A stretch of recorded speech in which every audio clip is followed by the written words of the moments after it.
No worries. Okay, so this is part two. We just had a little jump there in the Wi-Fi connection, and maybe that was a mercy for me because I was kind of getting lost in my Ram Dass stories. But just that home and the concept of home and feeling at home with people and in groups and creating that sacred space. You're very good at all that. I want to thank you again. And the meditations that you offer are, really quite unique. And I've been on the path here 36 years now, 37 in August. And, what you bring is quite different from anything I've experienced before. And it not only is it deep and loving, but it's extremely elegant and complex. And there's a lot of experience that you bring to the conversation about awakening and the whole journey. So, you and Ram Dass, I think, would have a lot to talk about. I'm sure I'd like to listen to that. So I would prefer, instead of the word that the meditations are complex, that they bring a lot of nuances. Because for me, they're very simple. So you've heard me speak many times when in class you say, like the moment the meditation starts, I just go out. I'm gone. Right. And just when they're ending, you come back. Right. And I've said many times that for those that tend to have overactive minds, that tend to think a lot, even to the extent of thinking obsessively about things or over things, that interferes with the transmission. The words that are spoken during the meditations, they contain the transmission, but they're not the transmission. The transmission rides on the words.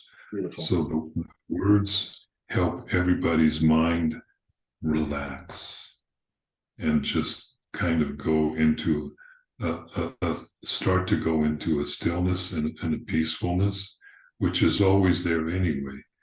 And that allows the transmission to come through.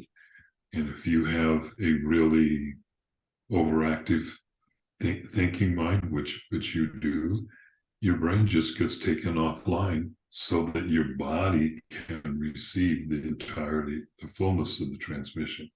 Then later on, when you listen to one of the recordings, maybe you stay awake during all of it. Maybe you don't. Some people experience that, to where it doesn't matter how many times they listen to it, they go out every single time, which is a good thing. Yeah. For Yeah. where each person is in the journey of their path. Beautiful. Beautiful. Thank you for that clarification. That was very, very helpful. Well, yeah, Trust me, there are times that I encounter frequencies that they put me to sleep too. So when we go to sleep, when you go to bed at night and you go to sleep, the reason that you go to sleep is because most people, that's the first time that they really start to go into cohesive theta brainwaves in terms of the frequency. And the moment, because you continue as you're doing this, as you're going deeper into sleep, you're going into more and more rarefied states of consciousness, higher frequency energies.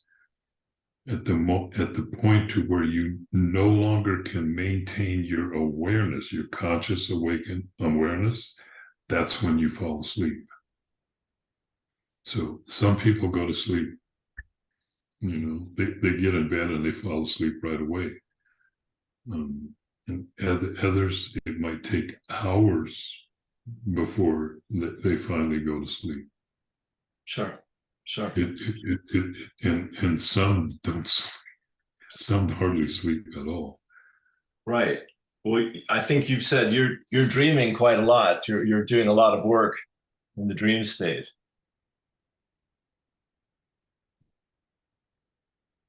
Yes. Yeah. I'm sorry. I've been a lucid dreamer all of my life. Okay, beautiful, beautiful.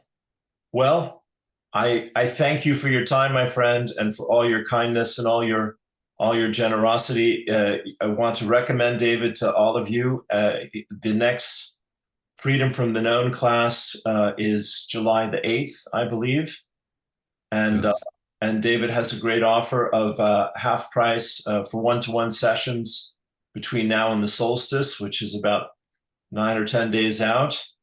Anything else you would like to? We can find you at the edentemplate.com. I'll put that in the link here. Yes. And also on Beautiful Sunday, website. on Sunday, June 8th at 11 a.m. Pacific, I'm doing a free quantum holding class. It's actually free for your donation. Your donation can be as little as $1. I want to make it completely and totally accessible to everybody. And then I also offer, in addition to the sequence of classes that is freedom from the known, I understand that not everybody, especially if you have a family, if you have kids, can afford to devote a couple of hours every Saturday for in essence, 3 months.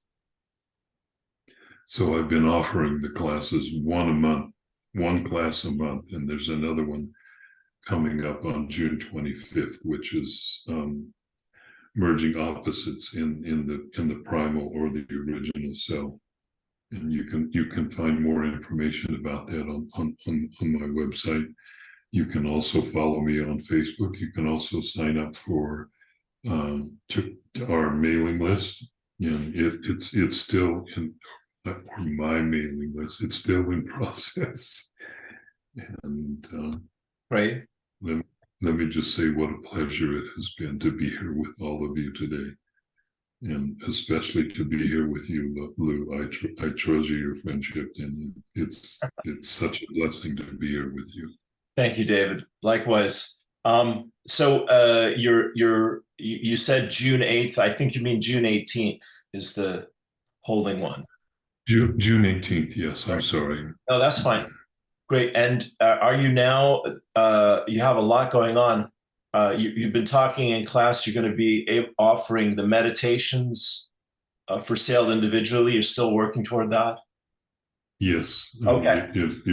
they're still in process that I'm going outside of the classes. Just you'll be soon, whatever soon means. Soon you will be able to purchase each one of the meditations to listen to at your convenience. That that means that, and they'll be super affordable. They'll be way cheaper than going through the classwork. Brilliant. And there will be a slight difference, but there'll still be, you won't have the community feel that comes from being in a group consistently week after week after week for 2.5+ months. And you won't necessarily, like, if you're on come to the class, I'm available to everybody in the class pretty much all the time. I'm not going to get up in the middle of the night to read an email or answer a phone call, but because sleep is really important. But if you come to class, I'm available to everybody, and that gets acted upon. I get contacted regularly about that as people are walking through whatever it is that they're walking through and experiencing a slight hiccup. That doesn't happen. That won't happen with the meditations. Right. Nonetheless, each one of the meditations is a standalone, unique piece to help you on your journey, and everybody can withdraw immense benefit in their path from listening to them. Yes. Wonderful. Wonderful. Great. I look forward to that. Thank you, David. And thank you also for checking in with me every day when I was really going through it. That was a huge blessing. And I just want to thank you here and now for that as well, for all your kindness one more time. Bless you. I learned that in depth when I got COVID when I was in Kenya. And I got COVID pretty much right after receiving the initiation within a day or two. Oh, God. I went to two separate hospitals. I went to the government-sponsored hospital, and it's that was an experience unto itself. If you've never been to a medical organization that wrote out your invoice by hand in ink, because they don't have computers, and the determining factor that I was okay to I must be better was one morning I got up and I went in the shower and I cleaned myself up and then washed my hair and shaved and put on clean clothes. Somebody noticed that and said, well, he must be well enough to go home. That's not really a medical diagnosis. It was problematic, and I promptly went back to where I was staying and that night died. Right. So right. and then died 8 more times over the course of the next few days. Bless you. And so it's 10 times now that I've died, and wow. I have a lot of people that ask me questions about that, and my journey was my journey. And from my perspective, I wasn't dying. I was just traveling. From others' perspective, I was, oh yeah, I'm out of here. And I know that there were people literally holding on to me, and you can't go yet. You're not done. There's work here that you still need to do. But I can say that dying is a necessary part of the path, especially dying to each and every moment. When we hold on to memories of what it was like yesterday, because it doesn't exist anymore. It's always going to change.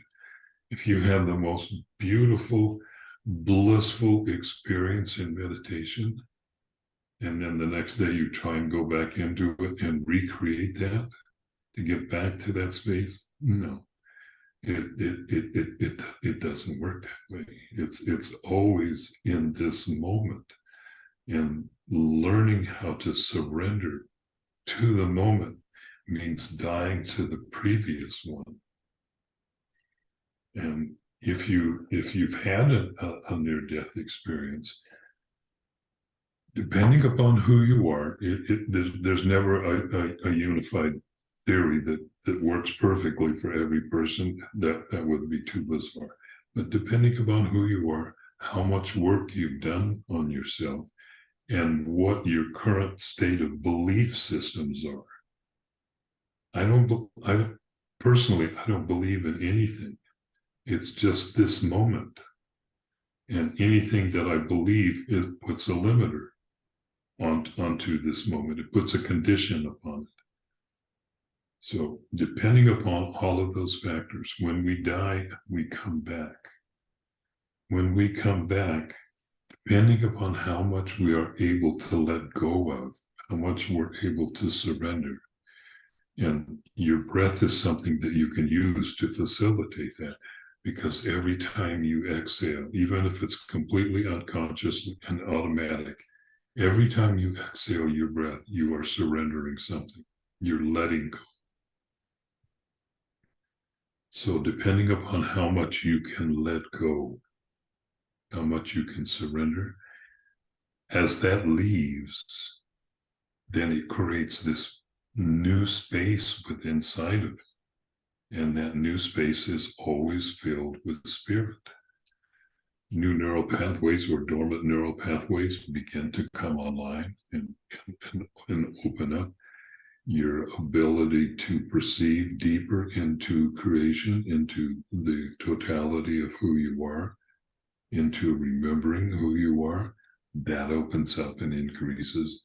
And then the art is learning how to continue that dying process, to just die in every single moment. Yeah. From the moment that the last video ended, we're now in an entirely different energy shift. Yeah. Yeah. It's similar. I mean, at least with humans, we somehow seem to maintain a continuity that we look the same moment to moment. Because if we changed, none of us would know who we were, Sure. except through recognition by energy fields. And oh, that's Lou. Right. Right. Well, brother, you're touching on something which actually synchronistically has come up, which I just want to, hang on to here for a moment, if I can, which is um, like for me personally, David, since Friday, I've had four different close friends of mine and people that I care about uh, share with me or learn about life threatening or life changing, situations like what I feel I just experienced in the hospital and in my healing journey. And so, um, my phrase to people, and I'd love your feedback on this. My phrase is, "We're being tested." What's your feeling about people that are going through life-threatening illness or life crises? Right now, it seems to be a lot of people I know are going through these situations. Maybe it's not being tested. Maybe it's more being challenged to wake up more, to be more present. Now there are some illnesses that are part of a person's life path, and usually that ends in the dissolution of the body. It ends in physically dying. Nobody dies. Let's be really, really clear that nobody is ever going to die. Doesn't happen. Not only doesn't happen, can't happen. Everybody here on this planet is an eternal being. And from my perspective, we view birth and dying completely backwards. Because when we take birth, we contract, we agree to come into a body, we come into our mother's womb, and the moment that we come out, within a very short period of time, except for those rare individuals that maintain full awareness, we begin to disconnect and lose our ability almost from the start to connect multidimensionally. We forget who we are. That's part of the reason that we come here, is that when you come here, you forget who you are. And then we begin the journey of remembering. And then when we do die, we go back into the phenomenal spaciousness of spirit with unlimited possibility and multidimensional connections. So we literally have turned it upside down. And that's just because of our fear of the unknown. And that's all just our ego stuff that gets built up around us, whether through enculturation, inherited beliefs, et cetera, et cetera, et cetera. So for some people, it's a deeper call to remember who you are, to begin the process of waking up. And the more severe that illness happens to be, the more intense or the more amplified the call to remember who you are. Beautiful. If you get a death proclamation from a doctor, first off, don't believe it, and secondly, the shorter that timeline is, the more intense the push to be able to begin to remember. Ram Dass used to do a lot of work in prisons with death row inmates. Right. Teach them meditation techniques just to be present. Right. And one of the things that he observed is that the closer that they got to the actual date, or the execution date, the more present in the moment the people were. Yeah. And if something happened, like maybe the court did a reversal and commuted their death sentence to a life sentence, more than likely what would happen is that everything would just get thrown right out the window because they're no longer in that pressure cooker. Yeah, yeah, yeah. It's pretty amazing. It's pretty amazing. The presents are in the presence. As we completely align ourselves with our high self, with our soul, as we completely let go of all of the conditioning and the programming that we have. And trust me, I'm not telling you or your audience here that I'm done. No, I'm still cooking. I'm wherever I am on that particular path. Some days it's brilliantly clear, and then other days I can't see the trees for the forest. Amen. So, but whatever it is, that's what it is, and I completely lost the train of thought. Well, I can add. Well, I can riff while you have a moment there, if you like. Ram Dass used to talk to a channel named Emmanuel, and the woman was Pat Rodegast. And Ram Dass asked Emmanuel about death, and Emmanuel says it's like slipping off a shoe. It's slipping off a tight shoe, and it's perfectly safe. So It's actually easier than that. I'm sure so. I'm sure so. Yeah. Well, it's as you say. When we surrender, we come back to who we really are, and there's no effort about that. It's just returning home. Returning to self, to source. It's one of the easiest things. I mean, if you're actually dying, you don't have to do anything. It's very easy. Right. It's very easy to die. Very easy. Right. Yeah. You don't even have to show up if that's what you want. You just let yourself go. Yes. It's Yes. it's more difficult to be present in this moment, to just be here now in your body. Not thinking about something else, although that thinking may occur. You can't judge yourself if that's going on, because that's part of being here and now. Yeah. Yeah. Nonetheless, it is a fabulously joyful journey to be on. Yeah. Yeah. It is. It is. It's a wonder. I'd like to personally thank everybody that came today, that patiently waited through all of the technical difficulties that were going on, and it's such a pleasure to be here, and I hope to be able to share with you further. We don't have dates yet, but I know that sometime in October I'm going to be in the Denver Boulder area for at least a week plus, and I'll offer a full range of classes while I'm there too. I'll also offer at least 3 or 4 free events that people can come to, and there'll be announcements that will go out about that in the future. Great. Maybe we can get you to Ireland one day, David. It would be my pleasure. That'd be great. We'll have a think about that, my friend. Ireland is one of the places that is connected to Mount Kenya, to Eden. Brilliant. Brilliant.